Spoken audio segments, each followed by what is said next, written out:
Okay, so I was in an education class in a high school last semester, and my professor was really big on ESL kids and all that. She was telling me about there's this ESL kid in a middle school that she knew. I think they live with their parents and grandparents.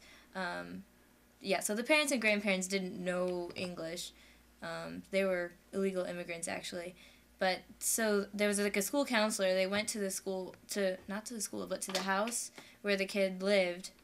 And they got there, no adults were home. It was just the 9-year-old, 6-year-old, 4-year-old, and the 2-year-old. She walks in, and she sees the kid sitting on the floor, and there's a kitchen knife on the floor, too. So she calls the police, and the police immediately come, and they take the kids up, they load them into a paddy wagon, and take them away. The parents and grandparents come home, and there's no kids in the house. I don't think that a school should get that involved with the family where they feel like they can do whatever they want and just take the kids away. You think that the kids, the school should have just, like, seen the situation and just let it go and not done anything about it? Or I don't know. At least the school counselor should have stayed at the house to meet the parents when they got there and say, your kids are gone, and this is why. As far as the school taking the kids away, it was more, I think of it more as like the school saw that this shouldn't be like this, so they called the police to get the situation, fixed, and the police said, okay, well, this is what we need to do. All they did was just tear a family apart. I mean, they didn't even say anything. They just take the kids, and they assume that a horrible situation is happening. In my own family, in high school, my sister and my mom never, ever got along. My older brother and my younger sister both have a history of getting into fights with my mom. Like, my sister and my brother had no problem with the throwing a punch or something, and then my mom used to have a problem when my brother was little where, like, I guess she was depressed, so she would spank my brother for no good reason sometimes, and so the violent thing between her and my older brother and my younger sister just kept going. I mean, it just never stopped because it started so early in their life. How do I put this? It got to the point where whenever they argued, they're screaming at each other, and then my sister would go and, like, push my mom or something, or she'd throw something, and then, or she'd come and try to come towards my mom, and my mom would have to, like, grab her wrist to keep her from punching her in the face or something like that, because she has done it before. And my sister ends up with bruises on her wrist because my mom had to grab her so hard. She shows these bruises to one of her teachers when they asked why she didn't have her homework done.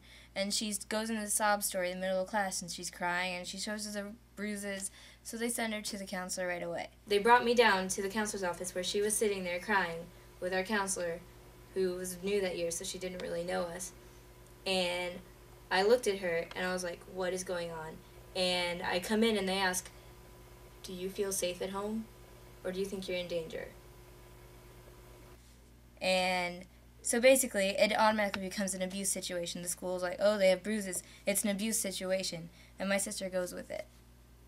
And see, this is where the school starts to assume, because you can't always trust what the kid's saying if they don't get along with their parent. If the school doesn't assume, but it does turn out to be that situation, then what happens when it really does turn into, something bad happens? If they had not assumed that something bad was going on in that person's house that you told the first story, but it really was, how would you have felt if the story ended with, well, the school ignored it, but the baby died a week later from playing with the knife? Most of the time, all I've seen are the situations like with my family or with the kid where they just try everything they can to just get the kid out of there, even though it may not necessarily need to be the case. Well, what if it's the other way around, though? What if it's like the mom is being abusive? I know yours wasn't, but if it's in a situation the mom is being abusive and, the one daughter is just coming out and trying to get help and the other daughter just doesn't want to split up the family, then you're turning it into a situation where, well,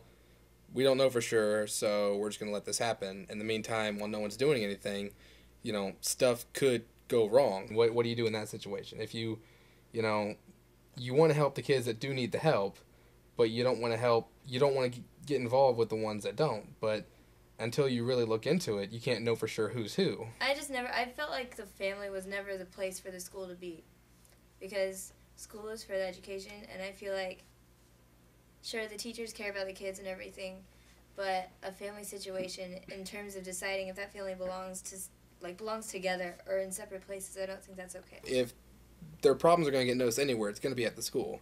And if it just happens that someone at school notices it and reports it to the people who needs to be reported to, and they do something about it, then, you know, that's how it works. If I was at a grocery store or something and I saw a parent, you know, beating on their kid or something, I would report it. And even though that's none of my business and that's the grocery store is probably not the place to be dealing with that, I mean, it needs to be dealt with before that kid gets hurt. Being a sibling, having to watch your other siblings and parents get into it like that, it's not my favorite thing. It sucks. A lot.